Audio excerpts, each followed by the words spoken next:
انتہائی قابل تحریم قبلہ پیر صاحبان اور ہمارے معزز و محترم حاجی اظہر علی خان صاحب، اللہ رب العزت کا بڑا فضل و کرم ہے۔ ہمارے حاجی صاحب علیہ وسلم کی جو تشریف آوری ہے، یہ ہمارے لیے اللہ تبارک و تعالیٰ کی بہت بڑی نعمت ہے اور اتنا بڑا فضل ہے کہ اللہ پاک نے فرمایا لَقَدْ مَنَّ اللَّهُ عَلَى الْمُؤْمِنِينَ إِذْ بَعَثَ فِيهِمْ رَسُولًا، فرمایا کہ اللہ نے مومنوں پہ احسان فرمایا کہ جب ان کے اندر اپنا رسول مبعوث فرما دیا، یعنی کہ اللہ پاک نے بھی اس بات کے اوپر احسان جتایا ہے کہ یہ اتنے بڑے عظیم الشان رسول ہیں کہ یہ اللہ پاک کا احسان بن کر، اللہ پاک کی بہت بڑی نعمت بن کر، فضل عظیم بن کر یہ تشریف لے کے آئے۔ اسی طرح قرآن پاک کے اندر ہمارے پیارے نبی صلی اللہ علیہ وآلہ وسلم کی جو آمد کا بیان ہے، یہ مختلف مقامات پہ ہے۔ وَمَا أَرْسَلْنَاكَ إِلَّا رَحْمَةً لِلْعَالَمِينَ، یہ آپ کی شان ہے۔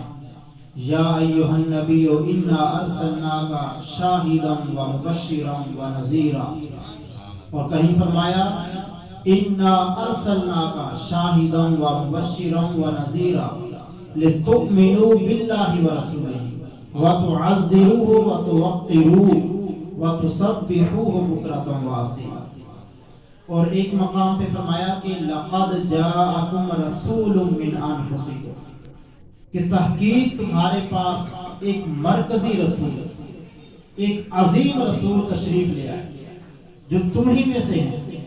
وہ رسول تشریف لے کر آئے تو تم ہی میں سے ہیں۔ اس کے بارے میں مفسرین فرماتے ہیں کہ مطلب یہ ہے کہ ان کا حسب نسب تم سب جانتے ہو، ان کا تقوی، ان کی پرہیزگاری، ان کا عدل و انصاف، ان کا صادق و امین ہونا تم سب جانتے ہو۔ تو ایک مرکزی رسول وہ تمہارے اندر تشریف لے کر آئے تو عزیز علیہ ما عنتم، تمہارا تکلیف کے اندر پڑ جانا، تمہارا مشقتوں میں پڑنا میرے رسول کے اوپر گراں گزرتا ہے، یعنی کہ اس کو بوجھ محسوس کرتے ہیں، تمہاری تکلیف کو اپنی تکلیف سمجھیں۔ اس لیے روایتوں میں آیا کہ اگر کسی امتی کو کانٹا بھی چبھتا ہے تو اس کی تکلیف نبی پاک علیہ السلام محسوس فرماتے ہیں، یعنی کہ اتنا جو ہے امت سے پیار ہے، مومنوں سے۔ بالمؤمنین رؤوف الرحیم، اسی آیت کا حصہ ہے۔ فرمایا کہ مومنوں پہ کمال درجے کے مہربان ہیں، اور یہ بھی ہے کہ حریص علیکم، جو تمہاری خیر ہے، تمہاری بھلائی ہے، یہ رسول اس کے چاہنے والے ہیں کہ اس میں بھی تمہارا بھلا ہو جائے، اس میں بھی تمہارا بھلا ہو جائے، یعنی کہ جس چیز کے اندر خیر ہے، جس چیز کے اندر بھلا ہے، اس کو نبی پاک علیہ السلام چاہنے والے ہیں کہ تمہارا فائدہ ہو جائے۔ کنز العمال کی ایک حدیث پاک ہے، نبی پاک صلی اللہ علیہ وآلہ وسلم فرماتے ہیں کہ کل قیامت کے دن سونے کے ممبر ہوں گے، سونے کے ممبروں پر انبیاء کرام علیہ السلام تشریف فرما ہوں، یعنی کہ اللہ کے نبی سونے کے ممبروں پہ جلوہ گر ہوں گے۔ ایک ممبر ایسا ہوگا جو خالی ہو، فرمایا کہ وہ ممبر میرا ہوگا، اس پہ کوئی نہیں بیٹھا ہوگا۔ باقی ممبروں پہ انبیاء کرام تشریف فرما، فرمایا کہ جو ممبر خالی ہے وہ میرا ہے، میں کیوں نہیں بیٹھوں گا؟ فرمایا اس لیے کہ میں اللہ کی بارگاہ کے اندر حاضر ہوں گا، میں اللہ کی بارگاہ میں حاضری دے رہا ہوں گا اور عرض کر رہا ہوں گا کہ کہیں ایسا نہ ہو کہ ہمیں تو حکم ہو جائے کہ تم جنت میں چلے جاؤ اور میری امت پیچھے سے پریشان رہتی ہے۔ اس لیے فرمایا کہ میں وہاں ممبر پہ نہیں بیٹھوں گا بلکہ اللہ کی بارگاہ میں حاضری دوں گا کہ مالک و مولا میری امت کا معاملہ آسان فرما دے۔ تو اللہ تبارک و تعالیٰ فرمائے گا کہ حبیب آج آپ کی چاہت کے مطابق آپ کی امت کا معاملہ پیش کیا جائے۔ تو حضور فرماتے ہیں کہ میں اللہ کی بارگاہ میں عرض کروں گا اللہم عجل حسابہم، اے اللہ جلدی ان کا حساب لے۔ یعنی کس طرح ایک بندے کو ایک جو ہے وہ بڑی گھبراہٹ ہوتی ہے یا ایک فکر ہوتی ہے کہ میں آگے چلا جاؤں پیچھے کوئی رہ نہ جائے، وہ ادھر ادھر سوچتا ہے، تو نبی پاک علیہ السلام بھی یہ بار بار عرض کریں گے اللہ جلدی حساب لے۔ کیوں کہ کہیں ایسا نہ ہو کہ نبیوں کو تو حکم ہو، مجھے بھی حکم ہو کہ جنت میں چلے جاؤ اور حساب شروع نہ ہو اور میری امت کو کوئی پریشانی نہ۔ تو اس لیے میں بار بار یہ اصرار کروں گا اللہ کی بارگاہ میں، بالآخر حضور فرماتے ہیں کہ مجھے وہ فہرست دی جائے گی کہ جو لوگ جہنمی ہیں ان کی فہرست دی جائے گی، اور ساتھ مجھے اللہ تبارک و تعالیٰ کی طرف سے حق شفاعت، اذن شفاعت دیا جائے گا۔ حضور فرماتے ہیں کہ بالآخر میں شفاعت کر کے اپنے تمام امتیوں کو، جتنے بھی میرے امتی ہیں مسلمان ہیں وہ جہنم میں گئے ہوں گے، تو فرمایا کہ ان کو تمام کو جہنم سے نکال کے جنت کے اندر داخل کر۔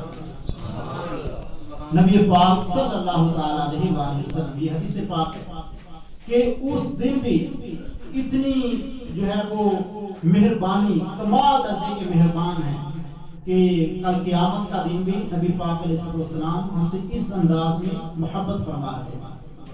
اسی طرح ایک حدیث پاک ہے، یہ مسلم شریف کے اندر حدیث پاک ہے، کتاب الایمان کی، کہ نبی پاک علیہ السلام نے ایک مرتبہ حضرت عیسیٰ علیہ السلام کی جو آیت ہے، جو قول ہے قرآن پاک کے اندر، وہ پڑھا، اور اسی طرح ابراہیم علیہ السلام کا قول جو قرآن پاک میں ہے وہ پڑھا۔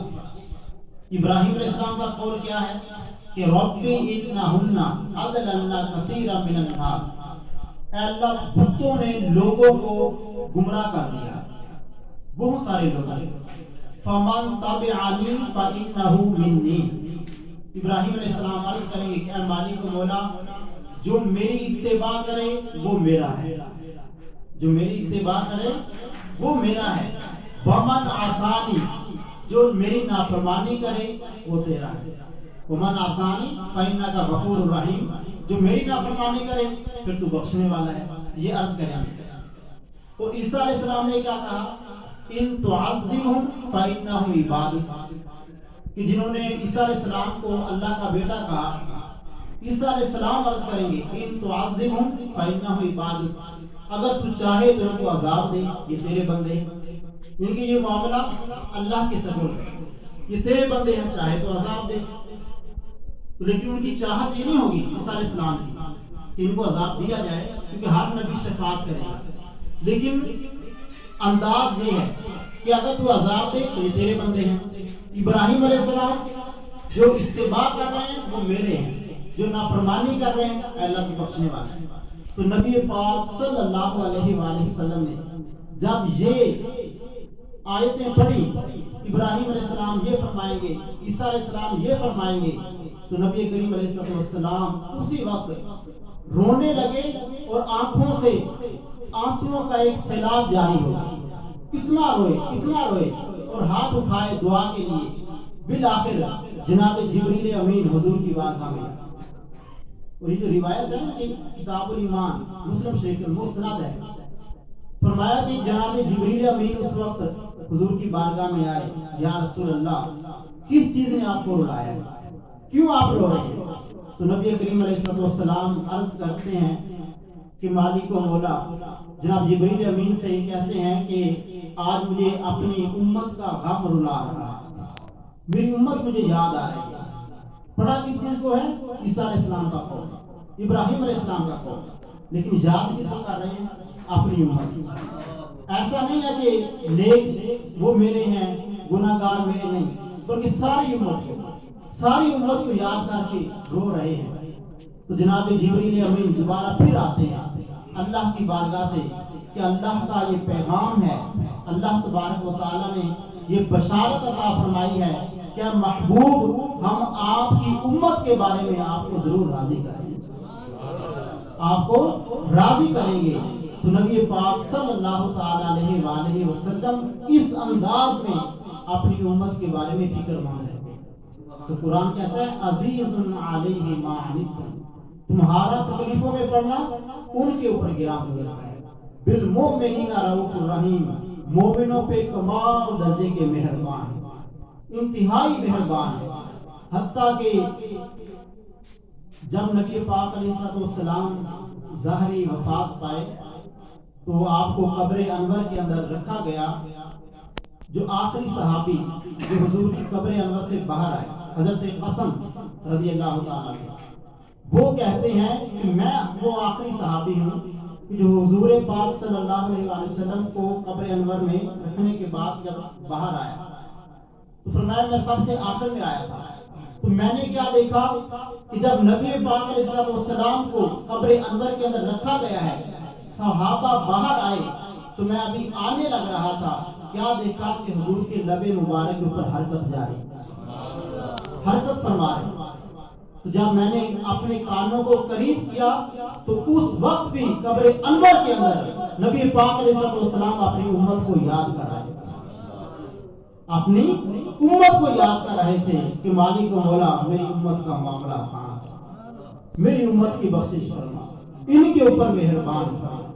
کتنی مہربانی ہے، کیسے رؤوف الرحیم ہے کہ قرآن نے خود کہا کہ بالمؤمنین رؤوف الرحیم، یہ مومنوں پہ کمال درجے کے رؤوف الرحیم ہے، مہربانی فرمانے والے ہیں. تو اعلیٰ حضرت نے کہا تھا کہ پیش حق مجدہ شفاعت کا سناتے جائیں گے، پیش حق مجدہ شفاعت کا سناتے جائیں گے، آپ روتے جائیں گے ہم کو ہنساتے جائیں گے. دل نکل جانے کی جا ہے کن آنکھوں سے وہ، ذرا سوچے نا، تھوڑا سا تصور. دل نکل جانے کی جا ہے، آنکھیں کون سی؟ محبوب پاک کی آنکھیں. وہ آنکھیں کہ حضور فرماتے ہیں کہ میں مدینے کی سرزمین پہ ہوتا ہوں، نظر اٹھاتا ہوں تو جنت کے اندر حوض کوثر کو دیکھ لیتا ہوں. یہ حضور کا فرمان ہے، حضور کا مشاہدہ ہے. لیکن اتنی مبارک آنکھیں، اتنی مبارک آنکھیں، ان سے آنسوؤں کا سیلاب جاری ہے. کس کے لیے؟ امت کے لیے. تو اعلیٰ حضرت فرماتے ہیں ذرا تصور کرو، آپ روتے جائیں گے ہم کو ہنساتے جائیں گے، دل نکل جانے کی جا ہے کن آنکھوں سے وہ، ہم سے پیاسوں کے لیے، ہم سے پیاسوں کے لیے دریا بہاتے جائیں. دل نکل جانے کی جا ہے کن آنکھوں سے وہ، ہم سے پیاسوں کے لیے دریا بہاتے جائیں گے. وسعتیں دی ہیں خدا نے دامن محبوب کو، جرم کھلتے جائیں گے اور وہ چھپاتے جائیں گے. جرم کھلتے جائیں گے اور وہ چھپاتے جائیں گے. لیکن ہمارے وہ قبلہ علامہ اشرف علی سیالی صاحب، وہ بڑے شیخ الحدیث گزرے ہیں، جن لوگوں نے ہم سے بڑے ہیں ماشاءاللہ، انہوں نے ان کا زمانہ دیکھا ہے. اشرف علی سیالی صاحب فاتح مناظر جنگ، یہ تھے نا، یہ حق نواز جنگوی، لشکر جنگوی، یہ بڑی چھلانگیں مارتے تھے، تیز بنتے تھے. اور سیالی صاحب آپ پتہ ہے کہ بڑے منجے ہوئے عالم دین، شیخ الحدیث. یہ جو ابھی اپنا پنجاب یونیورسٹی کے جو عربی شعبے کے ڈین تھے ڈاکٹر خالد داد ملک صاحب، یہ ان کے شاگرد تھے اشرف سیالی صاحب. اور اشرف سیالی صاحب جو عربی کی کتابوں کا ترجمہ کرتے تھے تو لکھواتے ان کو تھے. یہ جو پروفیسر صاحب ابھی وفات پائے ہیں چند دن پہلے، تو وہ بڑے منجے ہوئے عالم تھے لیکن انداز سادہ تھا. تو یہ بڑی چھلانگیں مارتے تھے یہ جو جنگوی صاحب ہیں. تو بالآخر آپ نے فرمایا اچھا زیادہ پھر بنتے ہو تو آگے ہمارے سامنے. تو میں بھی جہاں کے رہنے والا ہوں، وہاں کے لوگ بتاتے ہیں جب قبلہ کے سامنے بیٹھے تھے، شیخ الحدیث صاحب کے سامنے جب وہ بیٹھا تھا تو بار بار پانی مانگا. جب آپ نے علمی دلائل دیے، علمی دلائل عدالت کے اندر دیے، وہ بھی سامنے بیٹھا اس نے بھی دیے. تو جب آپ نے بولا، آپ نے دلائل دیے تو وہ دریا بہایا. علم کا وہ دریا بہایا، وہ دلائل دیے کہ وہ پانی مانگتا تھا، جو بڑے بڑے چیلنج کرتا تھا، میں فلاں کو یہ کر دوں گا، پانی مانگ، پانی لے کر آؤ، پانی لے، کھانسی شروع ہوگی، فلاں شروع ہوگی، کہ دلائل جو اتنے آ گئے تھے کہ خشکی ہو گئی. تو وہ فرمایا کرتے تھے. یہ ایک بات سے مجھے یاد آئے ہیں، جان کیا فیصل آباد کے اندر جو محدث اعظم پاکستان ہیں سردار احمد صاحب، جن کے بیٹے ابھی وہ حامد صاحب جو ہے، کریم سلطان صاحب، یہ بیٹے، وہاں پر مفتی منیب الرحمان صاحب بھی تشریف فرما تھے. ان کی جوانی جو مفتی منیب الرحمان جلالی آدمی پتہ نا، سیدھے کھڑکا دیتے ہیں بندے کو. یہ بھی بیٹھے ہوئے ہیں، اشرف سیالی صاحب بھی بیٹھے ہوئے ہیں. تو انہوں نے بھی اپنا وہ جو درد ہے اہل سنت کا وہ بیان کیا، یہ والا جو آج کل ہم نعت خوانوں کے اوپر. تو وہاں پر یہی ہوتا ہے کہ ہم خوش ہو جاتے ہیں، ٹھیک ہے وہ روکتے جائیں گے. اس سے مجھے بات یاد آئی ہے، وہ فرما رہے تھے کہ ہم کب تک اپنے نبی کو رلاتے جائیں گے؟ کیا ہمیں یہی سوجا ہے کہ ہم بد عملیاں کرتے جائیں، بے عملیاں کرتے جائیں، بے عملیاں کرتے جائیں اور اپنے نبی کو رلاتے جائیں؟ کیا ایسا کرنا چاہیے یا اچھا عمل کر کے ان کو خوش کرنا چاہیے؟ سچے امتی کی نشانی تو یہ ہے، اگرچہ ہمارے حضور کی ہم سے محبت ہے کہ ہم جتنے بھی گناہ گار ہوں، وہ تو رحیم ہے، کریم ہے، لیکن کچھ ہمیں بھی سوچنا ہے کہ کیا ہم ان کو رلاتے جائیں یا اچھے عمل کر کے ان کو خوش کرتے جائیں، کیونکہ حضور اچھے عملوں سے کیا ہے، خوش ہوتے ہیں. یہ حدیث پاک ہے، حضور فرماتے ہیں حیاتی خیر لکم و وفاتی خیر لکم، میری حیات وہ بھی تمہارے لیے بہتر ہے، میری وفات وہ بھی تمہارے لیے بہتر ہے. حیات کیسے بہتر ہے کہ سامنے ہوتا ہوں، دیکھتے ہو، زیارت کرتے ہو، باتیں سنتے ہو، میٹھی میٹھی باتیں. وفات وہ کیسے بہتر ہے؟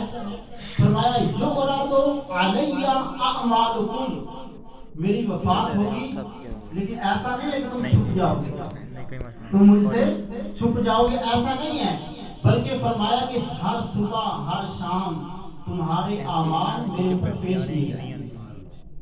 یعرض علی اعمالکم، تمہارے اعمال مجھ پہ پیش کیے جائیں گے. فما رأیت من خیر حمدت اللہ علیہ، اگر میں دیکھوں گا کہ میرے امتی نے اچھا عمل کیا ہے تو حمدت اللہ علیہ، تو میں اس عمل کے اوپر اللہ کا شکر ادا کروں. کیا ہوگا؟ خوش ہو جاؤں گا. جب بندہ خوش ہوتا ہے تب شکریہ ادا کرتا ہے، اللہ کی حمد کرتا ہے.